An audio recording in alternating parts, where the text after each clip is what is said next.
Bom, eu sou o Kleber, tenho 22 anos e pratico o friganismo desde 2015. Meu nome é Raquel Alves Patrocínio.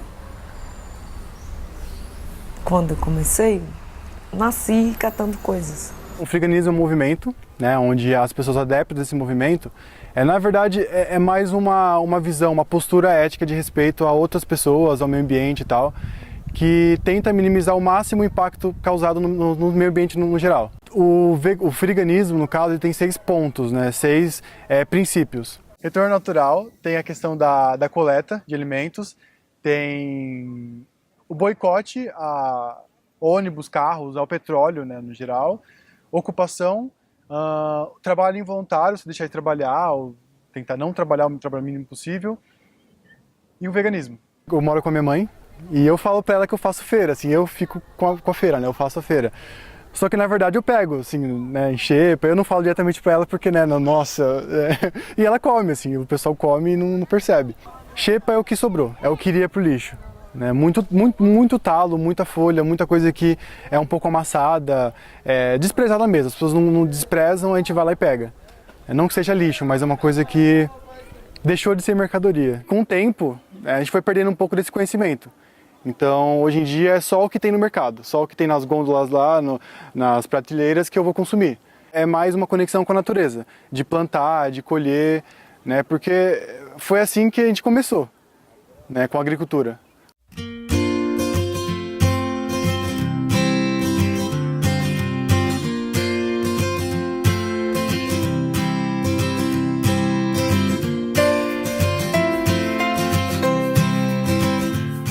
Se a gente for comer bastante coisa, a gente fica doente.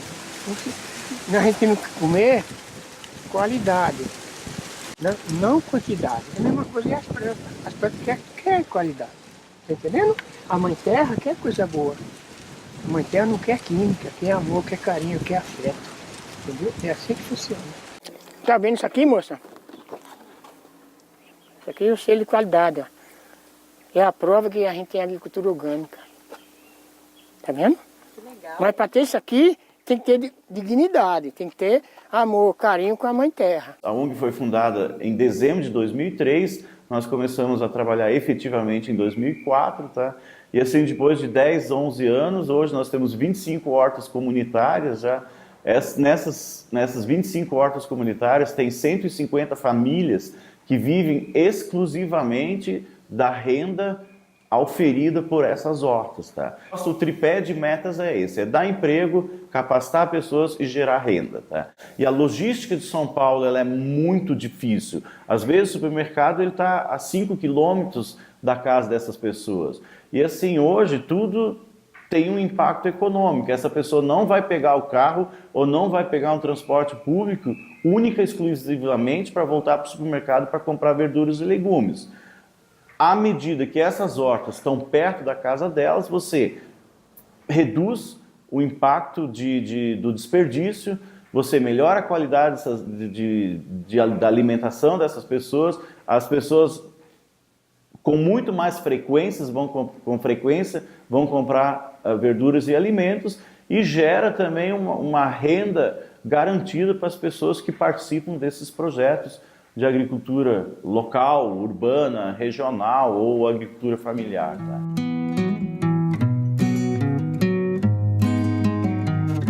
É assim que funciona.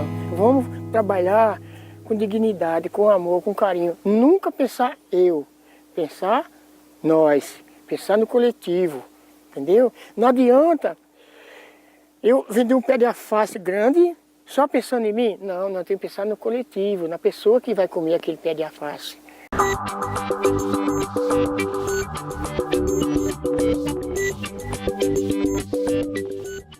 Essa relação com a economia é muito diferente com as aquisições que a gente faz aqui. De criação ou de onde vem o friganismo dele tá latente desde cedo, eu acho que ele tem muito a ver com isso, assim. Com a origem da gente, com a dificuldade de aquisição. Tem o lado de como eles se estruturam na vida mesmo, então que impactos psicológicos isso tem. Tem a parte econômica, que eles estão tentando ficar fora, ainda não dá para ficar totalmente fora. Quer dizer, em algum ponto alguém vai pagar a conta. Não existe outro jeito. E tem também, claro, a questão social aí de ver se esse estilo pega ou se não pega. Abrir mão do dinheiro, 7 bilhões e meio de pessoas não é exatamente a coisa mais prática a se fazer, a não ser em comunidades menores. Eu tento juntar um pouco de ativismo com o meu trabalho. Então, eu faço umas camisetas com temas, com mensagens sobre veganismo e vendo em feira e lojas, só que eu tento vender pelo mínimo possível. O movimento acredita, né, que você não precisa trabalhar, né, 8 horas por dia, 44 horas por semana, para comprar uma coisa que você provavelmente não vai usar, né, que é uma coisa que a sociedade diz que você tem que comprar, né, um celular da moda, um carro, é uma imposição social. Então você não precisa fazer parte disso para ser feliz, para ter as suas necessidades básicas garantidas, né? Eu acho que essa é uma mudança de paradigma extremamente forte. Eu acho que a gente ainda não entendeu o impacto que isso vai ter na economia, no próprio capitalismo. Eu continuo acreditando que o capitalismo é o modelo, não acho que a gente vai voltar para uma coisa de comunismo, socialismo, mas ele vai se transformar para um capitalismo sustentável. Então, eu acho que as pessoas estão ganhando consciência, né, sobre o que elas consomem, como, de onde vem, né, isso que você falou. E essa consciência ela é importante, porque ela faz com que o sistema como um todo também tome consciência e todo mundo se preocupe com a cadeia toda. Então, eu acredito sim, não sei quanto tempo vai levar, mas quando a gente vê movimentos, né, inclusive falando de moda, né, algumas marcas falando, olha, não compre uma jaqueta nova, vem aqui que a gente conserta. Eu sei que muita gente critica, isso é marketing. Ok, mas é lindo, né? É bacana. Sempre vai ter crítica, né, da indústria, sempre vai ter crítica quando alguém faz uma ação como essa, mas eu acho poderoso, porque mostra uma transformação que já chegou e que a gente vê a indústria da moda se apoderando desse discurso. Então, eu acho bastante relevante. A moda ela não tem vida própria. Ela precisa descobrir um movimento para conhecer esse movimento e levar à tona esse movimento. Então, existe um movimento ali que é o marginalizado. Existe, por exemplo, quando a Cavaleira fez aquela coleção do streetwear, aí o streetwear, tipo, a roupa o que aquele sujeito vestia, que era uma japona de maloqueiro, uma bermuda larga, a coisa do grunge, o skatista, que sempre foi marginalizado, Playboy passou a comprar.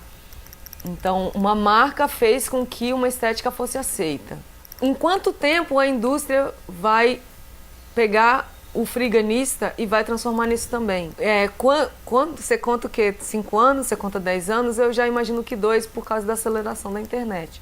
Tem um coletivo chamado A Casa da Lagartixa Preta, né, que fica em Santo André, que eles têm um espaço, não um exemplo desse coletivo, mas tem vários lugares que também fazem isso, né? Tem algumas feiras também que fazem isso. Que a ideia deles, além de falar sobre anarquismo, veganismo, eles têm lá um canto, né, uma sala dele, o quarto, na verdade, que é o guarda-roupa das dádivas. Não sei se esse é o exato nome, mas é guarda-roupa, a sala das dádivas. Onde você deixa alguma coisa e pega outra, sabe? Então deixa uma calça, pega uma camiseta, essa calça mesmo que eu peguei de lá.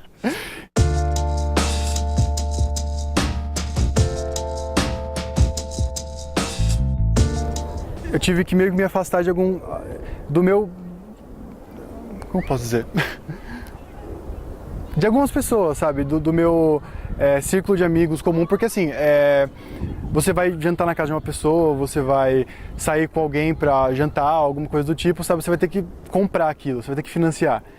Então é meio que uma coisa um pouco fechada, tanto que algumas pessoas falam, nossa, mas é meio egoísta isso, né? De você só socializar, conversar com frigas, mas é uma coisa que, sabe, eles não entendem a gente, é uma coisa, tipo, não tem como explicar. Eu não vou num restaurante com você para ter que comprar comida, sendo que eu posso adquirir ela de graça. Para mim, o ético seria fazer isso, não comprar aquela comida. As emoções estão sempre na base de todas as escolhas que nós fazemos. É impossível a gente escolher sem partir de um ponto emocional. É chamado comportamento de manada. O ser humano é basicamente um ser social. Então, a gente está muito acostumado a ter como referência as outras pessoas. para fazer qualquer escolha ou qualquer análise, qualquer avaliação das perspectivas, a gente costuma olhar em volta. E a gente fica muito suscetível à pressão social. O Roupa Livre é um movimento que existe há 3 anos e a proposta dele é falar e divulgar a ideia de que a gente não precisa de mais roupas porque a gente já tem o suficiente no mundo. Então ele é focado em divulgar alternativas para a gente reaproveitar o que já existe. Eu acho que tem uma resistência de mudar, porque eu vivo isso muito, assim, na minha vida, assim. Tem algumas coisas que eu decido mudar que são super fáceis, que tipo, tá bom, realmente não preciso mais disso, ok, não me faz muita falta. Tem outras coisas que não, que eu já me sinto um pouco mais desconfortável, eu estava acostumada com uma outra vida, um outro conforto. Então eu acho que tem uma coisa do contexto em que a gente está inserido, né? Então eu escolho fazer uma coisa, mas estou cercada de um monte de gente que está escolhendo fazer outra, é muito difícil você sustentar. Não, olha, não, eu acho que eu não vou comprar na Zara quando todas as suas amigas estão lá falando da última promoção. É difícil, assim. Mas ao mesmo tempo, então tá bom, então de repente tem que encontrar mais amigas que também não acham legal comprar na Zara para poder me sentir pertencente, né? Porque no fim das contas é tudo sobre a gente se sentir pertencente, aceito, com a autoestima em dia e, enfim, sentir feliz, né?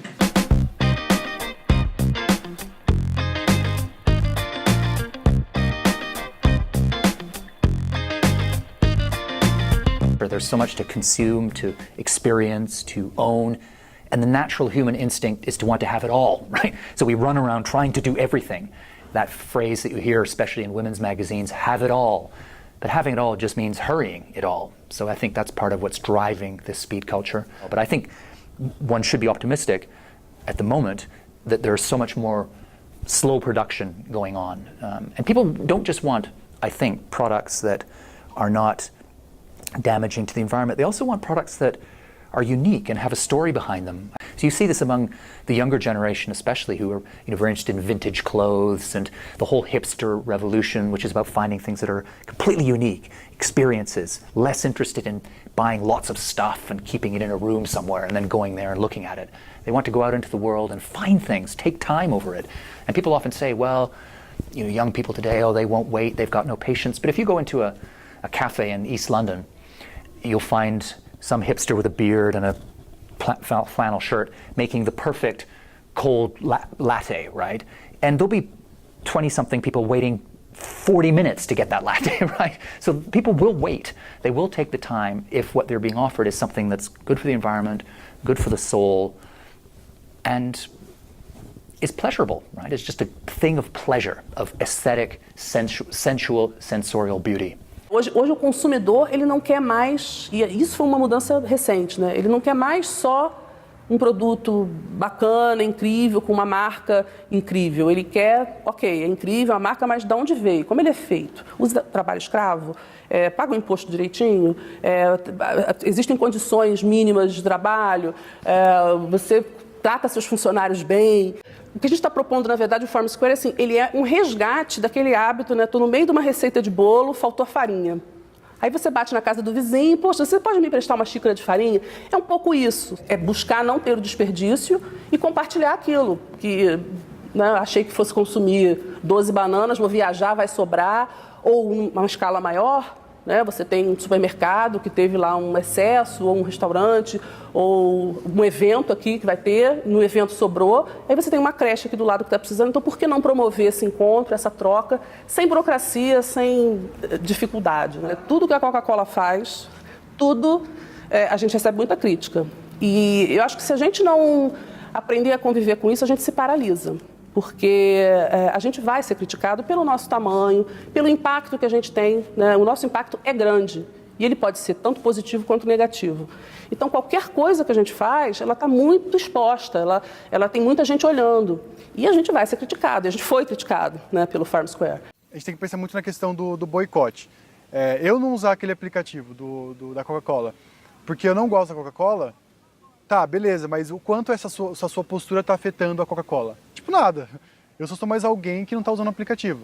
Pode ser que eu seja alguém que, sei lá, no aplicativo tem alguma propaganda, então vou dar um dinheirinho para eles. Mas se eu usar esse aplicativo para lutar contra uma coisa que vá de alguma forma abolir a Coca-Cola, tipo, ir contra o que a Coca-Cola faz, tudo bem. Eu acho que tudo bem. Eu acho que o friganismo é mais para Dá força para o movimento. É uma coisa que, tipo assim, tem a engrenagem que financia o sistema, aquela engrenagem que está ali para financiar a Coca-Cola, o McDonald's, financiar o sistema no geral. Tem aquela engrenagem que é neutra, que está parada, que eu acho que são as pessoas que não praticam veganismo ainda, ou não quer praticar, é tudo bem para a pessoa, ninguém é forçado a nada. E tem aqui o friganismo, o frigan, que gira ao contrário. Então, quando se faz uma coisa assim, tipo, influenciando outras pessoas a fazerem a mesma coisa. Eu não quero nada que tenha intenção de ostentação. Então, as abstenções, ou como, por exemplo, como um vegano, os motivos pelos quais um vegano é vegano. É muito mais do que não comer carne, não como carne, é muito, muito além disso. E como eu sujeito nega, ou eu sujeito encontrei vários movimentos que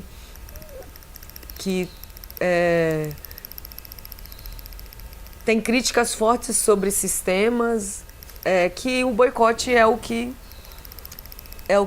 funciona, pelo menos para mim, enquanto sujeito indivíduo. O que eu boicoto faz diferença, sim. O fato de eu não estar participando daquilo me torna livre, sim.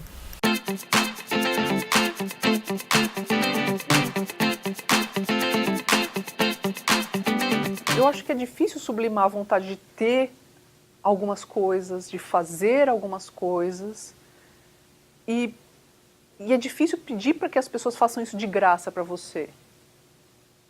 Porque daí a gente retorna para um sistema econômico de trocas, ou seja, escambo, que complica bastante as coisas em termos de outras coisas que você deseja fazer, que não vão ter escala para ter escambo suficiente para todo mundo. E tem gente sempre que tem aspirações de querer ser mais, de querer ganhar mais, de querer comprar mais coisas.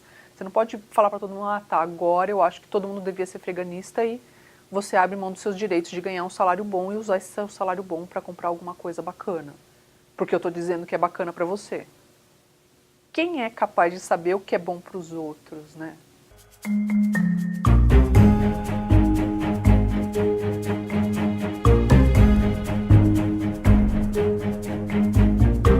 I think that that whole movement is a reaction against the speed of consumption and consumerism, turbo consumerism, right? Which is the problem here.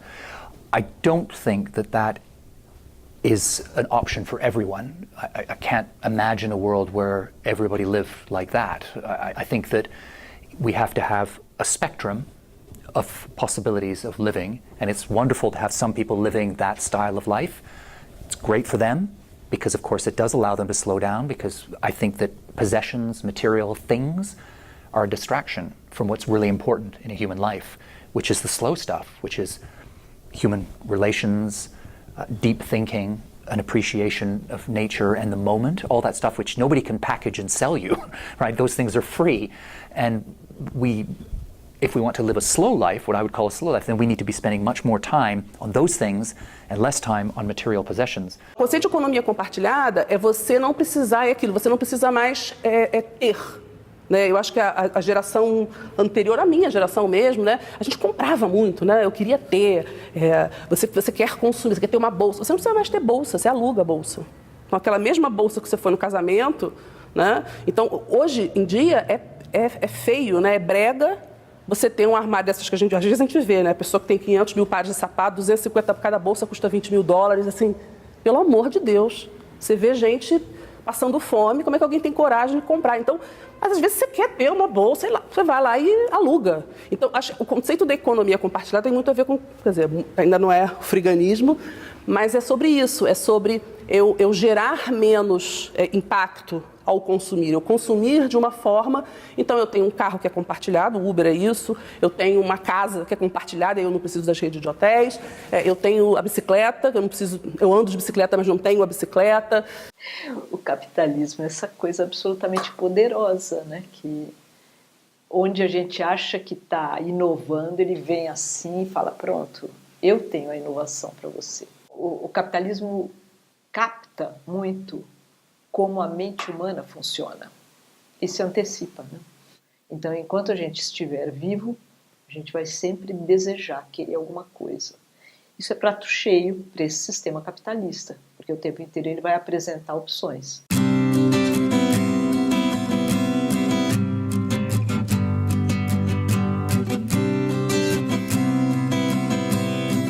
O friganismo, ele meio que traz essa proposta de retorno natural, de você, por exemplo, conhecer um pouco mais sobre a flora, a fauna, né, o meio ambiente no caso do que você vive, como, por exemplo, punks, né, que são as plantas alimentícias não convencionais. E tanto que eu vi algumas ali, né, tipo a serralha, né, que é uma coisa que as pessoas acham que é mato, né, que cresce assim, é mato, depois você vai lá e capina, tira de lá, mas na verdade é um alimento, né, assim como a couve, assim como o alface, e você poderia consumir aquilo. A serralha, ela é criada no meio do mato, ela é maravilhosa com arroz e feijão, vocês têm que experimentar, juro. São muito ricas em magnésio por conta da coloração verde escura. Elas são muito ricas em ferro também, são fibras, são maravilhosas. Tem muito, muito, muito antioxidante. E o ruim é que elas são muito difíceis de encontrar. É bem raro de você encontrar na feira. Eu vejo as punk com grande potencial, eu acho, para a alimentação humana, porque são plantas que elas já foram utilizadas em algum momento e atualmente não são mais. Muitas dessas punk são chamadas de plantas ruderais ou espontâneas, que são elas se disseminam espontaneamente, então elas se espalham por semente, pelo vento, pela chuva, com os pássaros. Então é aquela planta, se você tiver um terreno, se você zerar uma terra, as primeiras plantas que vêm são as ruderais, ou espontâneas, das quais muitas delas são comestíveis, são as punk. E o que é legal é que elas também trazem de volta um pouco de cultura que foi esquecida, então uma cultura caipira do campo, uma cultura que a gente meio que globalizou, destruiu. A minha pesquisa é dentro de etnobotânica de plantas alimentícias. Então eu trabalho como que essas plantas são usadas em quintais de populações rurais. Qual conhecimento que elas têm, porque são locais em que essas plantas elas não são não convencionais, elas são convencionais, elas são plantas alimentícias.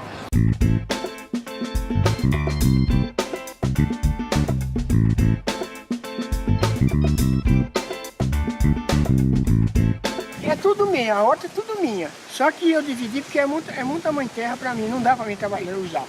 Ó, o meu, dessa tela preta, daqui para cima, é meu. Tá vendo? É eu, tem 4 famílias. Tem eu e mais 3. Só que eu fiquei com 4.100 metros e eu dividi cada um 1.000 metros para cada um. Depende da situação do ser humano, entendeu? Não adianta eu dar um monte de mãe terra para ele e ele não cuidar.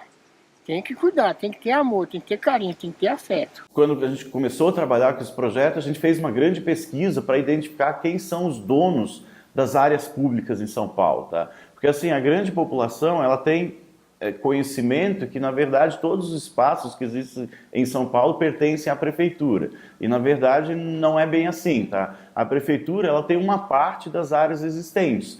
Uma grande parte pertence a outros atores, a outras empresas, tá?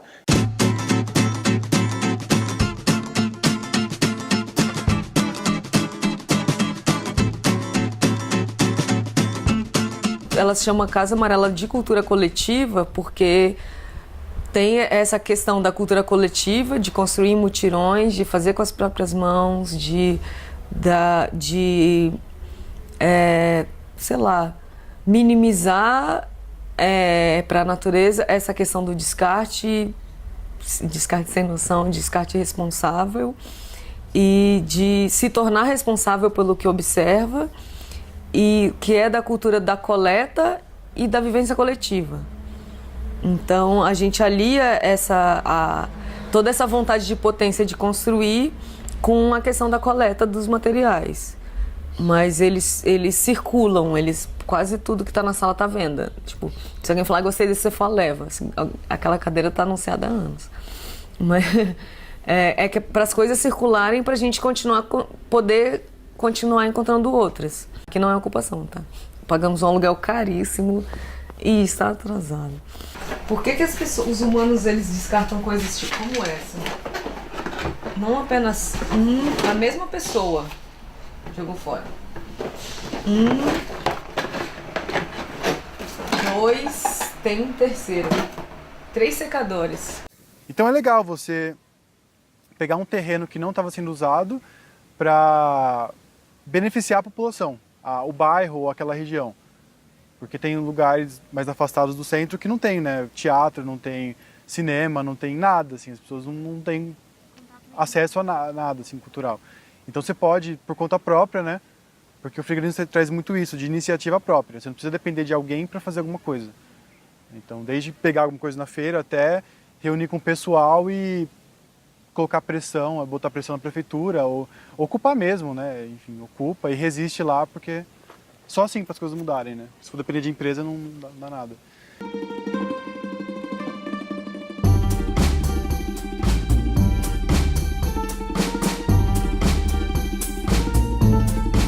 One of the first strands of the slow movement, official slow movement in a way, with using the word slow was food. Slow food, of course, was one of the best, is still one of the best known parts of the slow movement. And it's not surprising because I think one of the things that we have sacrificed is the art of eating well, because we've got so fast with food. The way we make it and cultivate it and the way we consume it has become so fast that it's become fuel, something we pour down without really enjoying. And yet, throughout all of history, food has been one of the most simple and beautiful and powerful ways for people to be alive together, breaking bread together, taking time to eat food that has been well made, cultivated slowly, to enjoy the moment, to be social together. Você, nessa correria, nessa pressa, nesse modo de viver hoje, o que acontece? As pessoas não se dão conta nem do sabor. Então você fala, estava bom? Acho que estava, e continua comendo, continua, mas conversando com o celular, com o iPad, sabe? É uma forma mecânica, né? Onde não há atenção naquilo que se come. Pensa, né? Dá trabalho comer, não é uma coisa fácil, né? Se eu for pedir para você fazer isso do jeito e te recomendar, se eu estivesse fazendo um atendimento nutricional e dissesse, olha, daqui para frente você vai olhar a cor, né, ver a disposição dos alimentos no prato. A cada garfada que você der, tenta relacionar isso com o prazer de comer, que sensações você tem. Você é louca, né? Eu não tenho tempo nem de... Em 5 minutos eu como em pé, eu como em qualquer lugar. E no começo eu ficava, nossa... Assim, quando eu não conhecia nada, tipo de friganismo e nada, eu achava que era... Não sei, a pessoa que não tinha o que comer em casa, assim, eu vou comer da rua porque eu não tenho o que comer. Mas eu vejo que não é uma opção, não é questão de falta de opção. É uma questão de princípios mesmo, né? Eu mesmo prefiro, quando eu vou pegar alguma coisa na rua e o pessoal vê e fala, nossa, você tá pegando, é para dar pro coelho, é para dar pro cachorro. Eu falo, não, eu vou comer, né? Aí eles vão e me dão alguma coisa. Eu falo, não quero, né? Obrigado, eu até agradeço, converso, tento explicar, porque a ideia é pegar uma coisa que iria pro lixo. Não quero que a pessoa sinta dó de mim e me dê alguma coisa. Bom, os riscos que os freganistas sofrem é de alimento contaminado. Vamos por exemplo. Eles vão no CEAGESP e coletam o que está ali no chão. Então ali pode ter xixi de rato, então pode estar contaminado, né? Então acaba sendo ruim. Mas vamos supor que eles vão numa feira onde eles colocam um saco de lixo e não reaproveitam de algumas coisas, que nem folha de beterraba, folha de couve-flor, folha de brócolis, acabam jogando tudo. Isso tudo é super consumível, só que o problema é, eles não colocam à venda. Então, não custa nada você passar ali e pedir pro feirante, tudo bem, posso pegar? Eu faço isso, não sou freganista, mas faço isso. Mas o meu maior receio é assim, não é o acesso a esse alimento que está lá no chão, né? Em cima de uma caixa, alguma coisa assim. Quer dizer, a gente não tem nenhuma segurança alimentar, higiênico-sanitária sobre esse alimento. Você está me falando, ele não está sujo, mas ele está exposto. Então, existe um risco de você, ao pegar um alimento desse tipo, ter uma contaminação. Então, quando também é referido que as pessoas não autorizam a pegar esse, aspas, lixo de alimentos, é porque existe esse risco e a segurança, ela deve ser exercida com bastante seriedade, né? Tem muitas pessoas que falam que são friganas ou friganistas, mas não são veganas. Só que é a mesma coisa que falar que eu pego coisa na rua, beleza, só que eu jogo fora muita coisa. Tipo, é incoerente. Porque o friganismo surgiu para ser uma coisa que contrapõe o capitalismo, o sistema capitalista, e através de uma ótica vegana, do ponto de vista em que os animais não são produtos.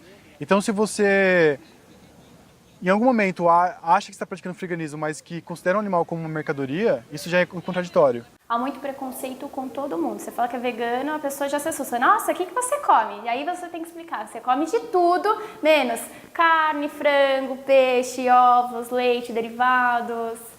É complicado.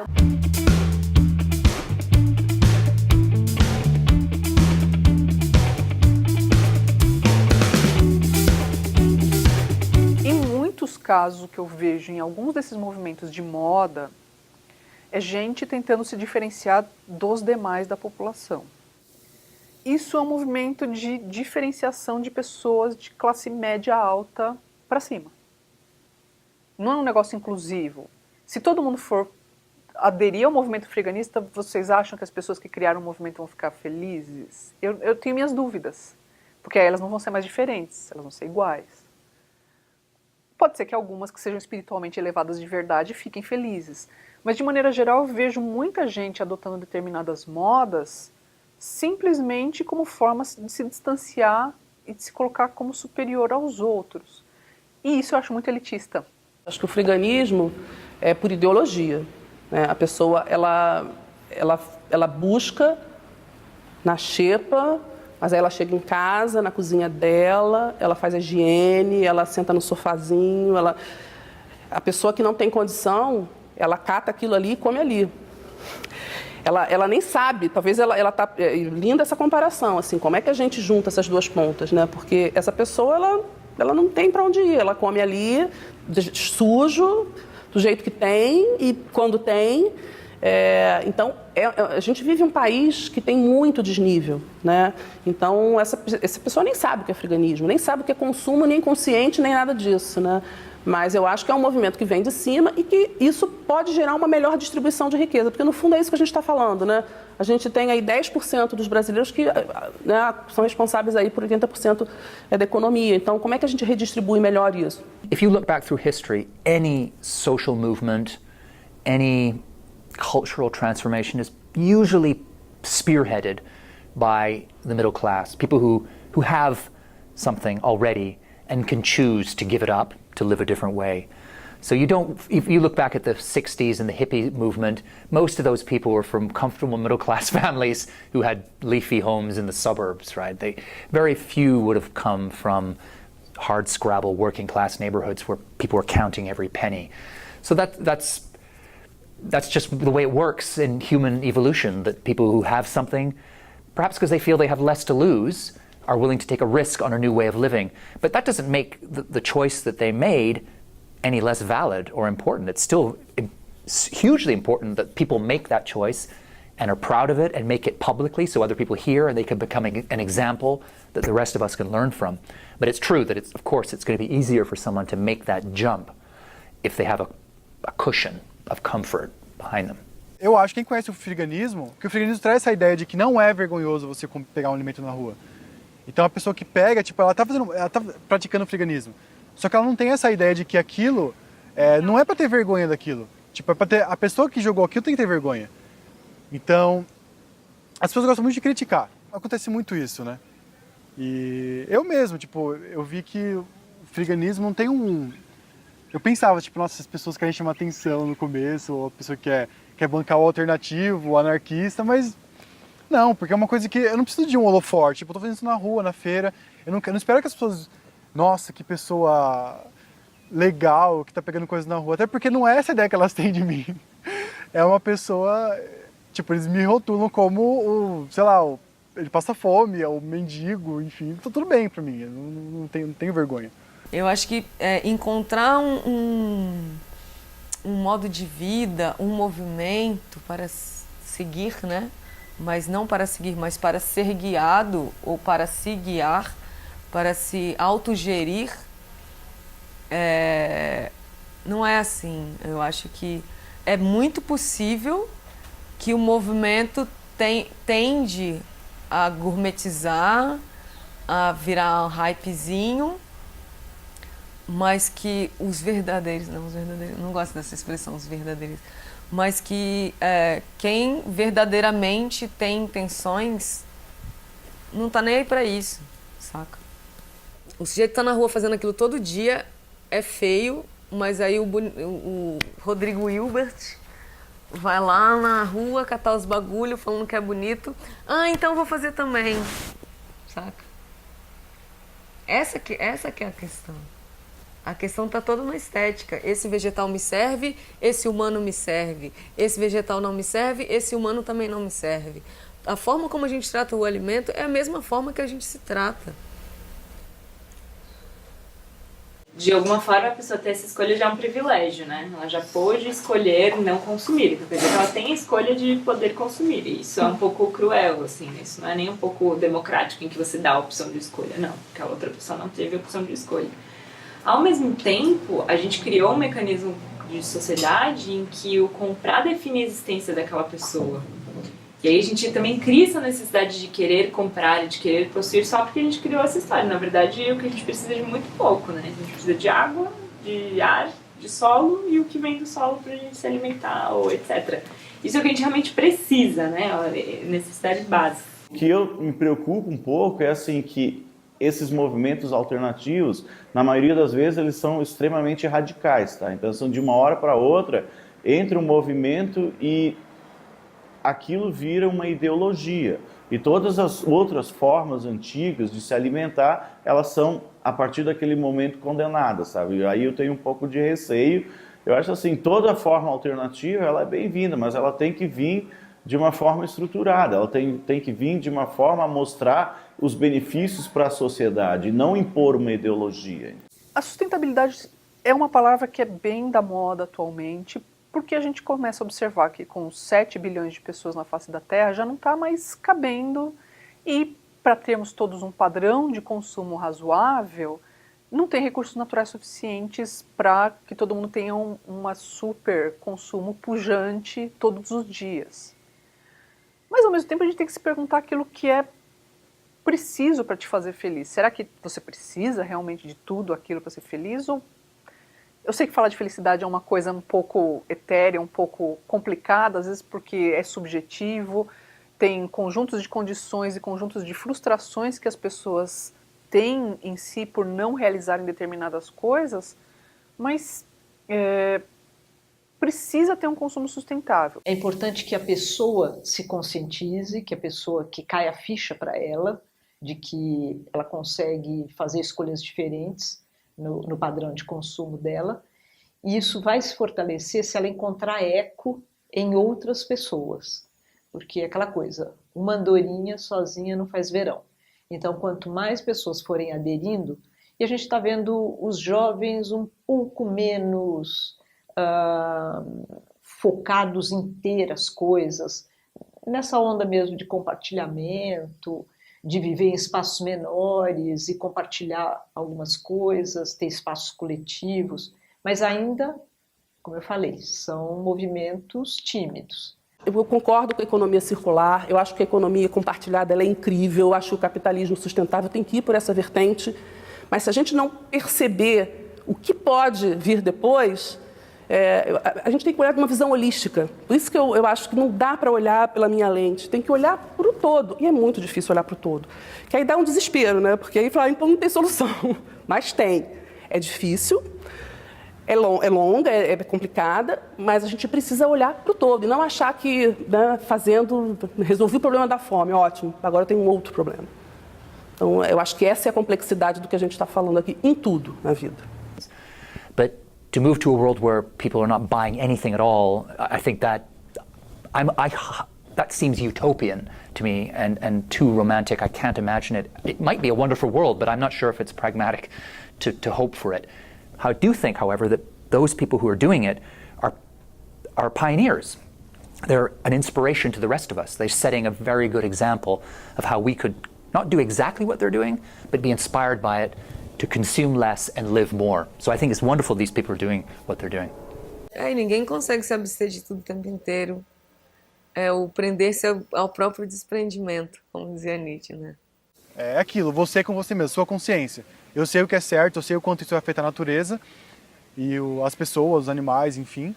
E não fazer aquilo é uma coisa que está indo contra o que eu acredito. Então, por exemplo, eu poderia muito bem ir visitar alguém, visitar uma pessoa de bicicleta, que é perto, dá pra ter ciclovia e tal.